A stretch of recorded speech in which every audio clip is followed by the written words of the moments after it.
everybody. We're back with episode 36 of Sport Vitamins. Today we go to the G League, the development league of the NBA, and our guest is Ernest DeLosAngeles. Ernest is a young strength coach, but already with an amazing career, and now is the head performance coach at the NBA G League Ignite, a very peculiar team. He's going to tell us something more about this team. And some of the topics that we covered with Ernest are, of course, his role with the team, individualizing the program when players are on the move, and also how to take care of mental health of young athletes. So, without further ado, guys, here's the episode with Ernest DeLosAngeles. Ernest, welcome on the show. Hey, thanks for having me, Robert. Thanks for taking the time. It's a true pleasure to have you on today. Usually, I start the episode asking our guest a little background. So I started off I actually started off my career on the sports medicine side, and so that was my first introduction into sports medicine and into this field, and I did that at the University of Pacific. So that's where I did my undergraduate.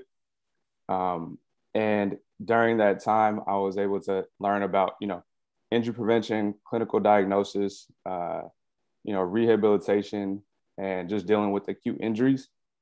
And at that time, I was able to, get some exposure into the strength and conditioning field because, when our athletes were injured or rehabbing, and they would be doing their drills and exercises in the weight room, I would just be there overseeing, and that allowed me to have some time to go ahead and ask questions from the strength coaches there, which was valuable to me, especially like as a young student. So after I spent my time at the University of Pacific and I graduated there, I was able to land an internship with the San Francisco 49ers, which is in the NFL. And there, I was athletic training intern. And so I was still working on the sports medicine side and helping out, with all of those duties as an intern. And part of those, again, was I was able to find myself, in the weight room, helping and overseeing, some of our players' rehabs and just being there, just to kind of see the things that they were going through during those injuries or as they're coming back from injuries. And again, that allowed me to pick the brains of the strength coaches there and to kind of ask, questions on, okay, why are you doing this? Why are we doing this? Not in an interrogative way, but more as like, inquisitive way. And actually there was the first place where I spoke with the head strength coach. His name was Mark Uyama, and he was the one that was like, hey, you're spending a lot of time here. Why don't you get your CSCS? And our director at the time was Jeff Ferguson. And I was like, oh, well, I should do that. Maybe I could do that. And he was like, just tell Jeff that you want to be a strength and conditioning intern. And I was like, nah, I can't do that. I can't tell Jeff that, I was like, and so, but that was something that the seed was planted. And so that was my first time thinking like, okay, well, maybe I can make this transition to this side, or to the performance side. After I did my internship with the San Francisco 49ers, I was fortunate to land an internship with the Sacramento Kings.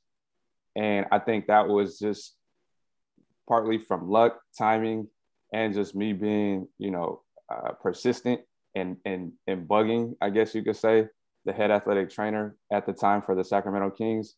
And that relationship or that contact first came about because I was the president of the athletic training club at the University of the Pacific. And I had reached out to the head athletic trainer for the Sacramento Kings, Manny Romero, and I had asked him if he would be willing to come speak to the students and to just kind of share his journey. And after his presentation, I asked him if there was any opportunities for internships with the Sacramento Kings. And he had mentioned like, there's nothing right now, but we may have something in the future. And I think he he kind of messed up to his part on his part by doing that, because, you know, I had his contact information for one. And so that allowed me to follow up with him on a regular, not regular, I'll say like, you know, every couple of weeks, I would kind of just check in like, hey, you know, how's that developing? And you know, without trying to be too much of a pest or whatnot. But finally, you know, after my internship ended with the Niners, you know, that call came from Manny, and he was like, you know, we have a position open. If you're still interested, you know, come down and interview.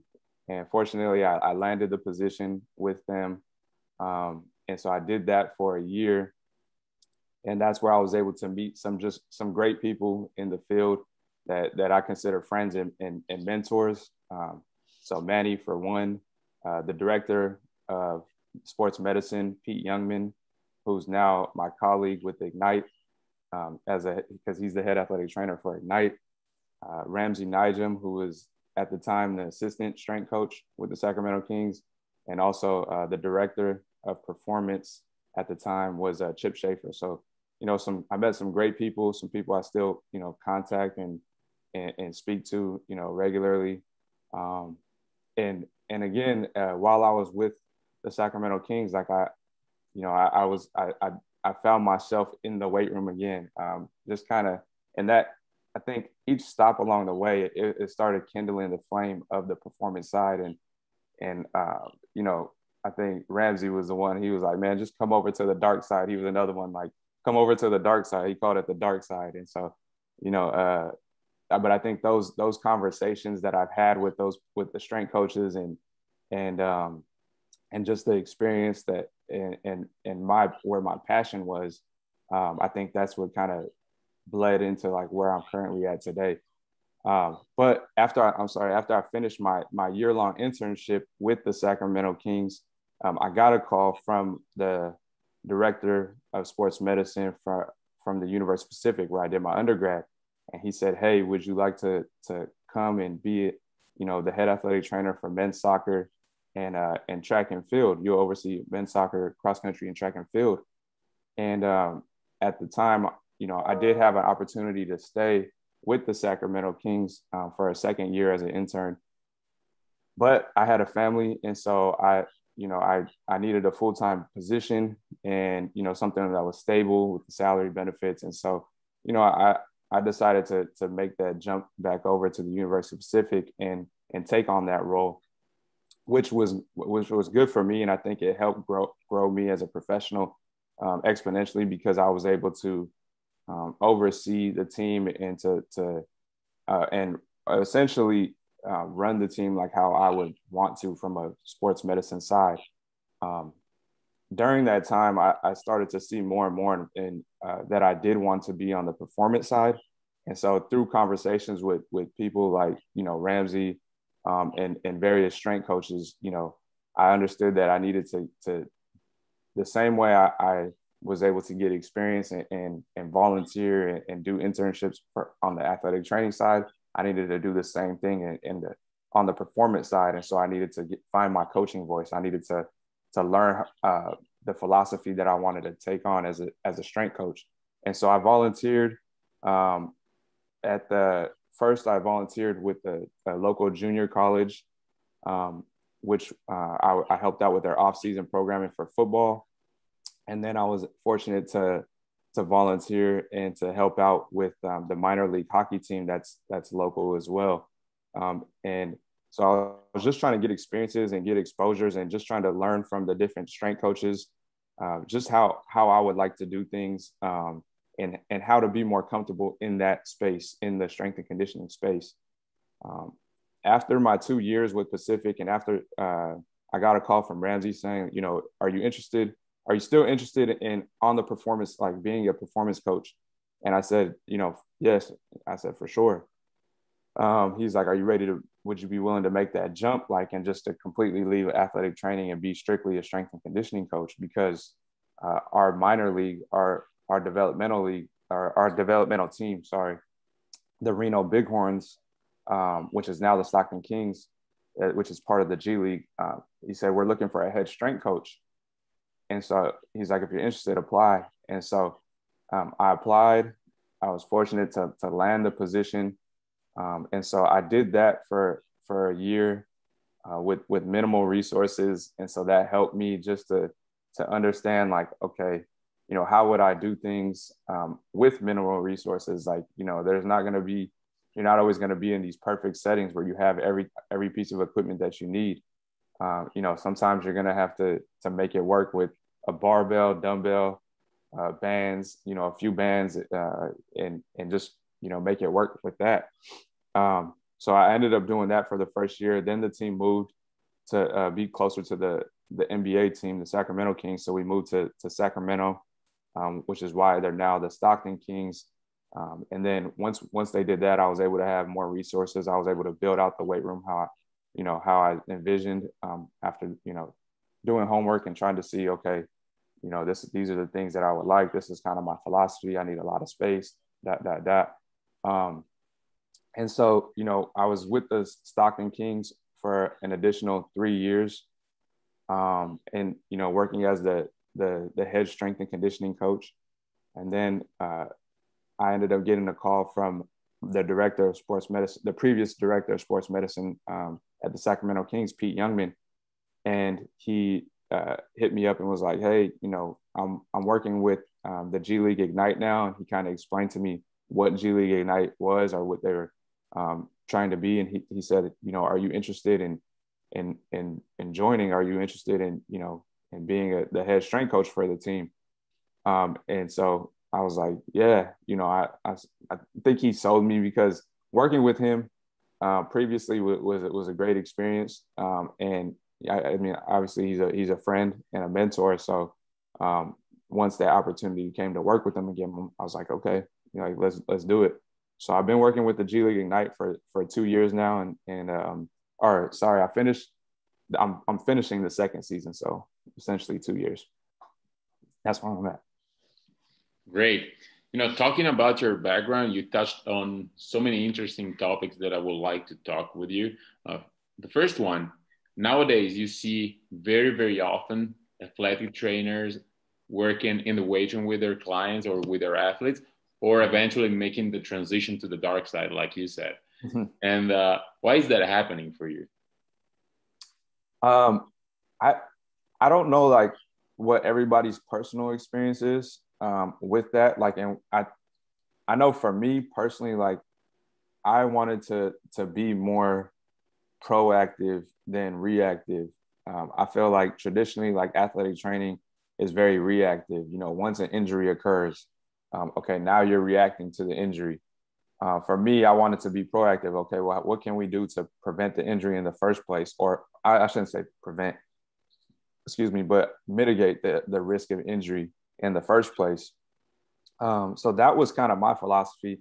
But I think one thing that we're seeing more of is, like, just the blend of the two as well, like how they're so intertwined, and how, you know, sports medicine, I guess you could say, done well, is also very, like, the same or similar to sports performance. And so I think that more people are being educated on, okay, well, these are the things that we need to do to better serve our athlete, to help them to become better movers. And if they're better movers, then, you know, then we're also mitigating risk of injury. And so I think education is a big part of it. But I know for me personally, it was more, okay, what can I do to be more proactive instead of reactive? And so that's how I've seen myself, like, transition, or why I see myself transitioning to the performance side. Got it. You already mentioned a lot of your mentors. And first of all, if you want to tell us something about them, and then how did they help you through that transition? Yeah. I think being at the different stops that I made, I definitely learned different things from each one. You know, while I was with the 49ers, that was my first time being exposed to, like, I guess you could say, a high performance model, because there was, you know, sports scientists, there was obviously your ATs, your PTs, your strength and conditioning coaches, your dietitian. And, you know, I was able to see, okay, well, this is what it's like on the professional level. prior to that, I was at the University of Pacific, which is a Division I school, but it was a mid-major. We didn't have all of those resources that the 49ers obviously had. And so I was able to, work at the time with like somebody like a Fergus Conley who, had these, big visions and the way that he saw things the way that he saw sports performance evolving. And so he, being exposed to catapult, being exposed to force plates, so GPS systems, being exposed to force plates, being exposed to different technologies like motion capture. That was my first time seeing that. So that was something that I learned from that stop. With the Kings, it was obviously much smaller staff because of the just the amount of players and the way that they decided to approach things. So there was, 2 athletic trainers at the time and 2 strength coaches, which now that team has evolved. There's a much bigger staff, but at the time it was 2 athletic trainers and 2 strength coaches. But the things that I learned from them was just the evidence-based approach. So, utilizing research as a resource. And that was one thing that I definitely took from them. And also continuing education. I was still new in my career, but I seen these professionals that, were later in their career. They had years under their belt, but they were still, pursuing higher degrees. They were still, reading research regularly. So that for me, it just motivated me like, okay, well, I need to continue to work. Like I need to continue to read research. I need to continue to pursue higher education. And so that for being a young professional at the time, like that was super inspiring for me. So I would say out of those 2 places, those are like some of the big takeaways that I definitely have, especially from those mentors or colleagues. Okay, very interesting. I know that some of our listeners don't really know what the G League Ignite is. Can you please tell us something about this new team, because it's pretty new? It was born 2 years ago, right? Yep. Yeah. Yeah. It was born 2 years ago, and so essentially it was created just to give young basketball players, so fresh out of high school, after they've graduated high school, another option outside of college. And I think what occurred was, you see players like LaMelo Ball. So after high school, for those of you guys who are familiar with LaMelo Ball, you see him after high school, he didn't want to go to college. And so he ended up going overseas to play. And he played, in Australia, and I forget what other spot he played. Winnie. Yep. Okay. Yeah. Yeah. That's where he went. And so, this G League Ignite was, okay, well, we want to give these players another option. They don't have to go overseas. They don't have to go to college. We're going to actually pay them to be professionals. And now they're going to compete in the NBA G League, and we're just going to prepare them, to be a professional for the year. And so, they'll be able to, one, get paid, because prior to the NIL deals, there was no college players being paid or compensated for, playing their sport. And so, it was giving them another alternative. It allowed them to learn how to be a professional, play against other professionals, and just develop in their interim year. Because right now, according to the CBA, the collective bargaining agreement in the NBA, you're not able to get drafted right out of high school. So you have to have, a year removed. You have to be 19. And so, that's essentially how G League Ignite was created. So, we hand selected, or I shouldn't say we, but the manager, the general manager, and the higher ups, they hand selected which players from high school come to G League Ignite, and offer them, the opportunity.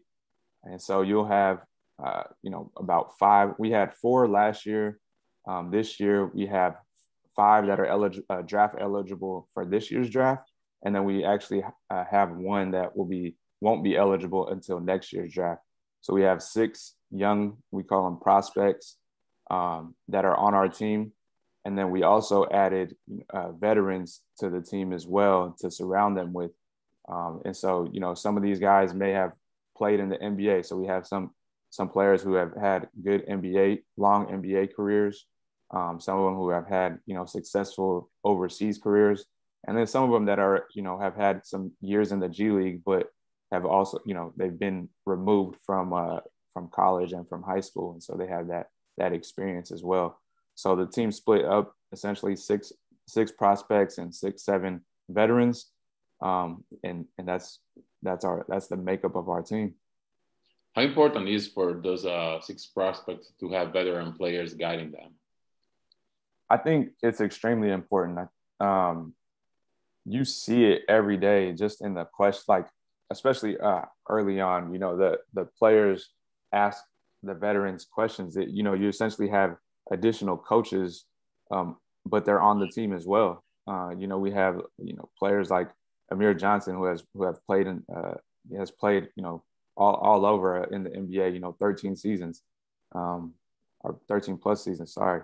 At last year, we had a player like Jared Jack who's has had a really successful NBA career, and those players are on court coaches essentially, and they're mentors. They're showing them and educating them on what it takes to be, not only get to the NBA, but also have a long career in the NBA.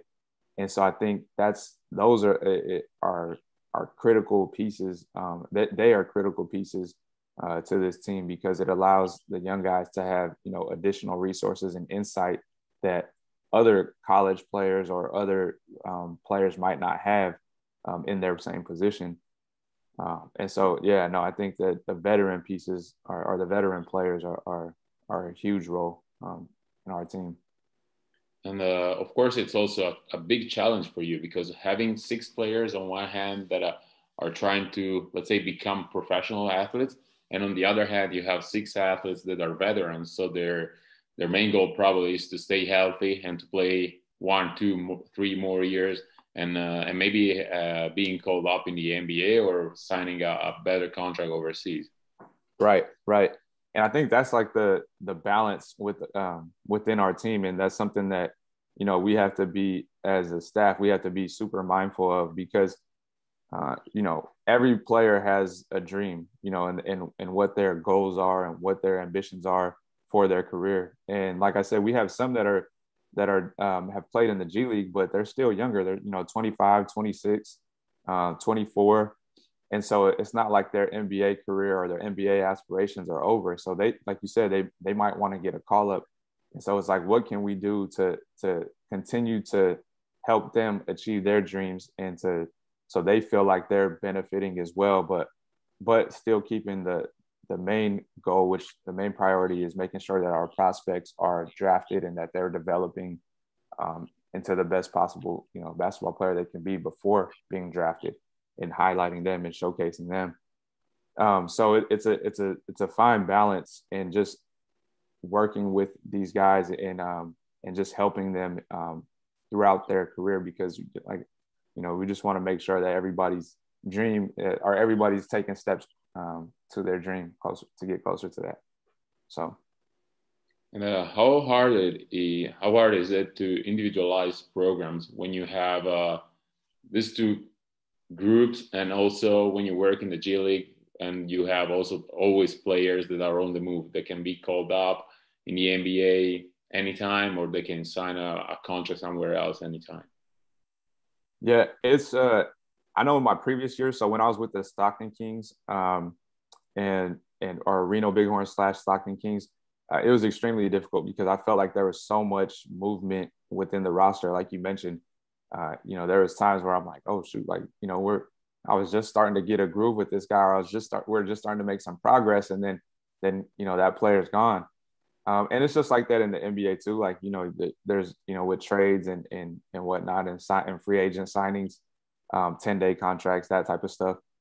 But I feel like with the G League Ignite, it's been much easier, because we've had our core of players. We had a few players that, were were either, moved on or we signed an additional player. But for the most part, our core players have stayed the same. So I think individualizing and helping each player get what they need has been much easier for me with G League Ignite, just because one thing I think our management has done really well is just trying to make sure that there's continuity within our roster, just to help our young guys.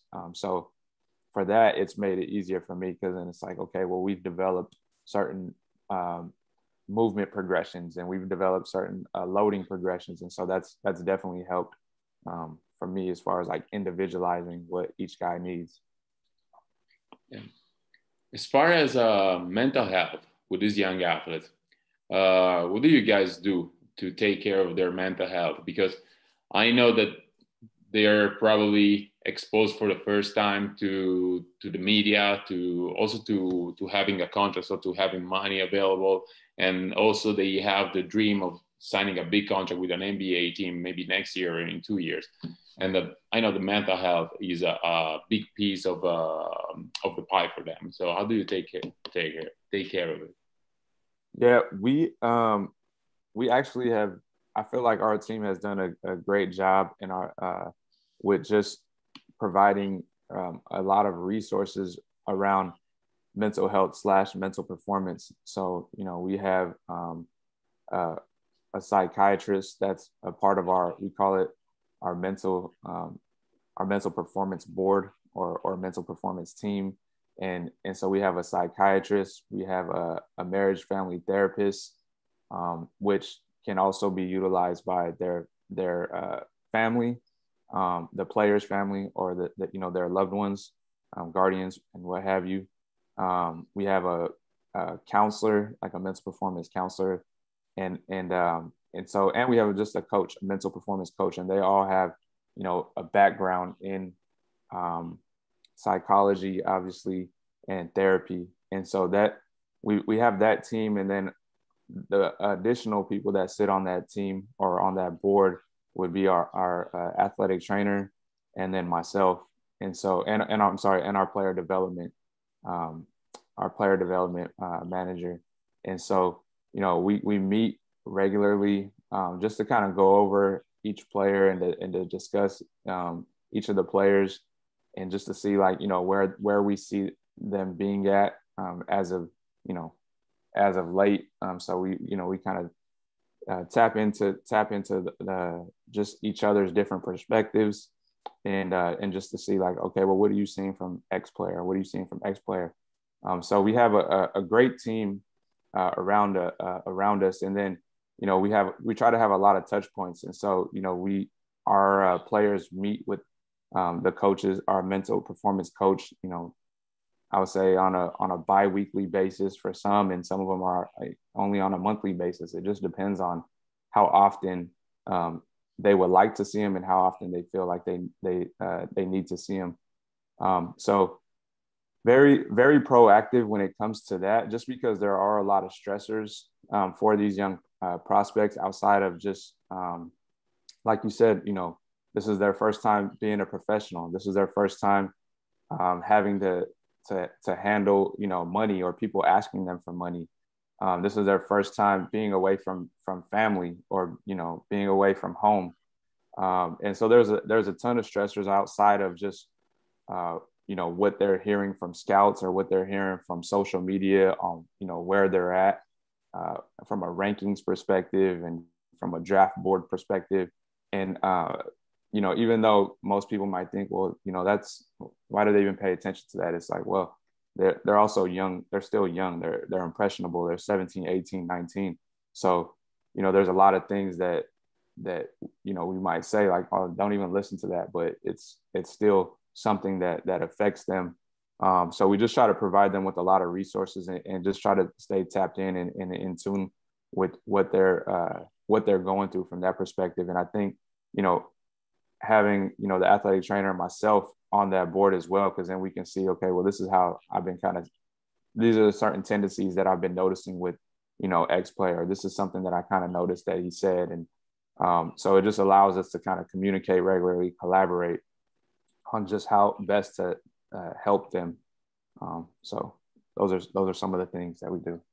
Yeah, this is very, very important. And it's something that I feel most of the time get overlooked, especially with young athletes.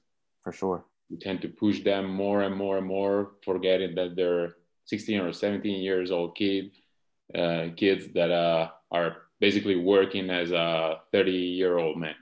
So right, it's a very, very important piece. Yeah, and I was just gonna say, like, and like they just went from playing the game that they love for fun. Like last year, they were just playing that game for fun, this game for fun, to now like you're expected to do these things and to perform because now you're a paid professional. So it's like that whole aspect and dynamic of it as well. Like it's tough for them to, or I don't want to say it's tough, but it's something that they have to realize, like, oh shoot, well now I really have to do these things, and I'm expected to show up to these events, or I'm expected to do these this media obligation, or whatever it may be, and it's not as it's essentially they're losing some of the fun of it, or the I shouldn't say fun of it, but the pureness of it, because now you're a professional, and so that's something that we definitely try to take into account. Yeah, absolutely. And how do you go about educating these young athletes on recovery strategies? And if you can give some tips on our listeners on how to implement recovery strategies when your team is, for example, on a budget. Yeah, it's funny. Like the first, I would say, with this year's team, the first like 2 weeks of them being with us, they were asking, when are we going to start recovery? When are we going to start doing recovery? And I'm like, we started today. Like, you started it yesterday when you ate lunch. Like, they were in their minds, they're thinking like, when are we going to do recovery? When are we going to have recovery? Like, when am I going to get massage, or when am I going to have go to cryo or and get treatment and do these things. But for me, it was educating them on like, okay, recovery is not just a modality. Recovery is not just cold tub. It's not just hot tub. It's not just cryo, the Theraguns, and all these different modalities. I'm like, recovery is sleep, making sure that you're getting enough sleep, 8+ hours. Recovery is making sure that you're eating, and you're fueling yourself with the right things. Making sure that you're hydrating, and even meditation, kind of going back to what you talked about with, mental health. That's one thing that I try to preach to them, is about like meditation, and like that's part of recovery. And so I think those are some, I call them like the big rocks. Like those are the big rocks that we try to lay our foundation of recovery on. And I think those are things that you can do on a budget. Like, you don't necessarily need a piece of equipment, or you don't necessarily need certain modalities, or certain resources in order to have that. Like, everybody could sleep. And I think to me, that's the best recovery tool out there. So everybody could sleep. Everybody eats. So making sure that you're fueling yourself with the right things, the right macronutrients, micronutrients, and then meditation. I think that's something that it's definitely growing, and people are understanding the importance of it. So that's something that I definitely try to educate our athletes on, and just breath work as well.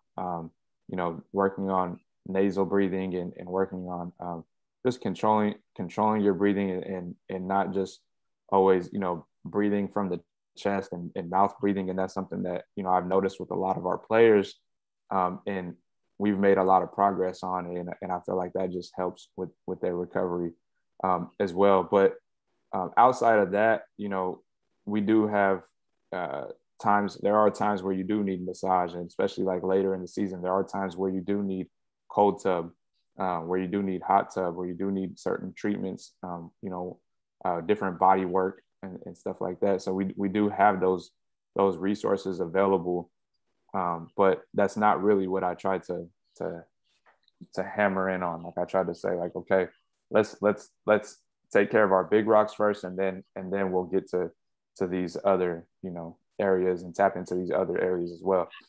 And for me, like, I think like just like anything else, like periodizing, you can periodize a recovery. Like, you don't want to be doing cold tub early in the off season because at that time you want to be trying to build capacity and build these adaptations that from the training that you're doing. And if you're utilizing cold tub after every session in the off season, then okay, well, what are you going to have to help you once you hit the third or 3/4 of the way through the season, when your body's banged up, you're like, well, you already utilized the cold tub so often, like you're not really getting a response from it once you get later in the season. And your body actually needs something to help you feel fresh for the next day. Um, so educating them on educating the players on that as well. Like, okay, well, you don't want to be doing. We're 2 weeks into the off season. Like, look, man, you don't need recovery right now. You haven't. I told him too. I was like, you haven't even put enough work in to deserve recovery. I'm like, we still got a lot of season to go, a lot of work to do. But so yeah. Yeah, great. So before recording this episode, you mentioned that today for you is a recovery day, and you called it a "Get What You Need" day, right? Right. And that's a really nice way to call it. And can you please break it down for us? Yeah. So essentially, get what you need day is like, look, if you need sleep, kind of going back to that, like if you need sleep and you don't want to be, you don't want to see anybody, you don't want to, you just want to go get your rest. You just need like a mental break, then do that. Get your sleep. Do whatever you need. If you need to go out, like I'll tell our guys like, thankfully our team is located in the Bay Area where we get a lot of sunlight, so we have good weather right now. So I'll encourage our guys to sometimes like, and it's good weather outside. I tell them like, there's a lot of good energy out there. Like, go take a walk. Just get outside a little bit. And so I'll encourage our guys to do that. Just to take a little break and to do something different other than just being at their apartment and then being at the facility and being on court or being in the weight room. Like, go take a walk. So like I'll encourage them then, like, go get what you need, go get some good energy outside, or go do something like that. Or we have a partnership with a recovery facility where they have, kind of going back to all those modalities that we mentioned, they have the cryo chamber, they have the red light therapy, Normatex, Theraguns, massage, all that type of stuff. So I'll coordinate with the facility, like, hey, we're gonna have some guys coming in, and I'll go over there as well. And just if any of the guys need that type of work or want that type of work, then that's available for them as well. Or maybe it's just a mobility session with me, and we just do some mobility or something that they need individually from that standpoint. And then some of them just might want to, like, they need a little gym therapy, a little court therapy, where they just put up a few shots just to kind of clear their head. And these guys are hoopers at the end of the day, and sometimes they just need a few shots and just to kind of clear their head and to do that a little bit. So obviously, like on a recovery day, we try to discourage that and just discourage being spending a lot of time on the feet. But we also understand that hoop is therapy for them too. So we want to give them a little slot for that as well. But really, a get what you need day is like whatever you need to make you feel ready for the next day, which is going to be a practice day, and to fill your cup, or I guess you could say, do that. So I like it. Great. yeah. Ernest, we covered on so many interesting topics. I really appreciate it. Usually we finish off with 3 rapid fire questions. Okay. You ready? Yeah, let's do it. Number 1, your favorite sport? Favorite sport is actually football. That was a sport that I enjoyed most, growing up, and that was a sport that I played in high school, and really when I worked football as an intern as an athletic training intern, that was like, I was like, man, this is it. But I would say football is my number 1 sport, but basketball is definitely growing and shifting and taking that over as of late. But yeah. Number 2, your favorite book about strength and conditioning? Ooh. Favorite book about strength and conditioning. I would say my favorite one would be High Performance Sport. Um, I think that would be the one. I feel like I might be butchering the name a little bit, but um, the high performance, yeah, of sport. That's the High one. performance training for sports. High performance training of sport. Yeah, that Yeah. would be the one. I would say mainly because that the way that book is broken up, it's essentially like every 10 pages is a new chapter and a new facet. Like, and oh, yep, that's the one. That's the one right there. And it just gives you so many good nuggets. Like every chapter, you get something new, and it just breaks down everything. And so that was one that I really enjoyed. Obviously, like I'm probably one of the strength coaches that's guilty of it, but I never finished super training, but I have broken down each chapter. I think just the stuff that you get from super training is a great one. I'm trying to think of ones that I've read as of late. The book by Daniel Bove, The Quadrant System. I actually really took a lot of valuable information from that. I think there's so many good books out there. But I would say High Performance of Training of Sport. That would be the one. Yeah. All right. Last one. One athlete you would like to work with. Oh, one athlete I would like to work with. Like it could be from any era, any time, or just like, absolutely. Yeah, shoot.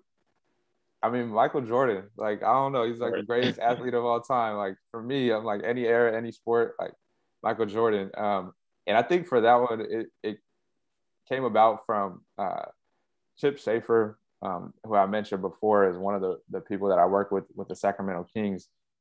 He was one that he was basically um, Michael Jordan's athletic trainer and strength coach while he was with the Bulls through that whole, his whole era, that whole time. And, just the stories that I hear from Chip is just like, oh, shoot, like Michael Jordan was really different in just his approach and the way he did things. And then, obviously he's the greatest basketball player of all time. So I think, learning from him and just kind of, working with him and seeing that level, that mentality, I think that would be pretty dope. All right, great. Ernest, before wrapping up, is there anything else you want to add or a nugget you want to leave our listeners with? Man, no, I was just going to say that I appreciate you having me on. Anytime anybody, reaches out and wants to connect with me or wants to chat, I'm always humbled and honored. So I appreciate you having me on and thank you for the time. Yeah, where can our listeners find you? I'm probably most active on Instagram when it comes to social media. So my handle is at @E_DELOS. So DeLos, like my last name, DeLosAngeles. So that is probably where I'm most active. I'm also on Twitter, and I'm trying to be more active on Twitter as well. And so my handle on Twitter would be at Ernest ERNEST_DELOS. So if you guys ever want to, reach out, connect, shoot me a message. I try to get back to everybody. And so, yeah. All right. Thank you very much. I really appreciate you taking the time and spending some time with us and have a great Get What You Need day. Yeah, appreciate it. Got to go fill the cup. And it's a wrap on episode 36 of Sport Vitamins, another great episode with another great guest. And if you like the episode, share it on your social media, share it with your friends. I would really appreciate it. And of course, leave a review. And don't forget that you can find Sport Vitamins on YouTube, Spotify, Apple Podcasts, Google Podcasts, and wherever you get your podcasts. Until next time, guys, I'm out.